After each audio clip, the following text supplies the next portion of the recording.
Katie Rogers smelled smoke coming from the engine of her car.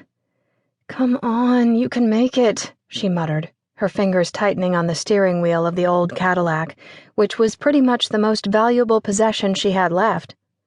She'd purchased the vehicle 3 days ago after posting a garage sale sign near her apartment and selling off the last of her and Andy's furniture. Then she'd packed up what remained of her belongings and headed out of San Francisco before he could come home and plead with her to give him one more chance. She couldn't bear to deal with Andy Bray anymore. Not with a child on the way. Not when it seemed as though she was the only one who was finally growing up. The smell of smoke became more pronounced. Katie wrinkled her nose and remembered with longing the nice new truck she'd owned when she lived in Dundee. She and Andy had used that truck to move to San Francisco, but once they'd arrived, Andy had talked her into selling it for the security deposit on a better apartment. "We don't want to stay in a dump," he'd said. "And we don't need a car. We're in the city now, babe. There are plenty of ways to get around. As soon as I start making the big bucks, we can get another set of wheels." As soon as he started making the big bucks. Ha! Katie would have been satisfied had he earned just a few bucks, or at least used some caution in the way he threw her money around. Because they couldn't afford parking, she'd finally agreed to sell the truck, but it was a decision she'd long regretted. If she'd had a reliable vehicle, maybe she would have left sooner. The "Welcome to Dundee, home of the annual Bad to the Bone Rodeo, population 1,438 sign she'd seen thousands of times in her youth appeared in her headlights. Breathing a huge sigh of relief, Katie began to relax. She'd make it home safely. After traveling 640 miles, she was only another 10 or so from her parents' house.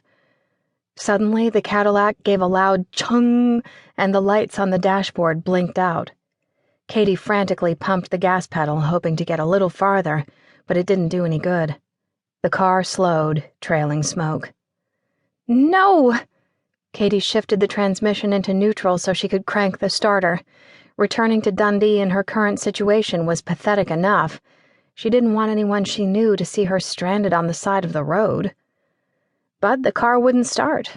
She was pretty sure it was dead. Her tires crunched on the snow-covered shoulder as she managed to pull over without the aid of the power steering that had gone out when everything else did. Then she sat, listening to the hiss coming from the engine and watching smoke billow out from under her hood. What now?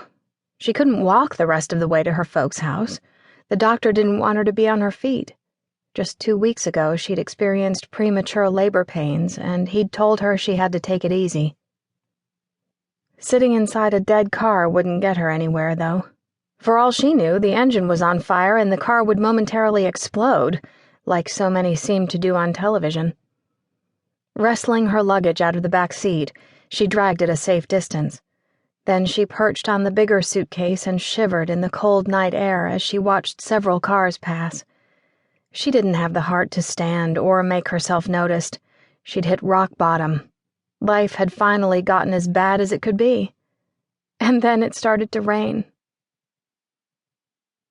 Booker T. Robinson switched on his windshield wipers as he descended into Dundee. It was a chilly Monday night, cool enough that he thought the rain would turn to snow before morning.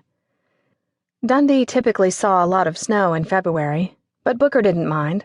He was comfortable living in the farmhouse he'd inherited from Grandma Hatfield. And any kind of extreme weather was good for business. Sticking one of the toothpicks from his ashtray into his mouth, a habit he'd developed when he quit smoking over a year ago, he calculated how much longer it would be before he had Lionel Richmond paid off. Another 6 months, he decided. Then he'd own Lionel & Sons Auto Repair free and clear. He could buy the lot next door and expand. Maybe he'd even give the business his name. He'd kept Lionel & Sons because it had been that way for 50 years, and the people of Dundee didn't like change any more than they'd liked him when he first moved to town. But since he'd taken over, he'd developed a solid reputation for knowing cars, and the sight of an old banged-up sedan parked off the highway up ahead piqued Booker's curiosity enough that he braked.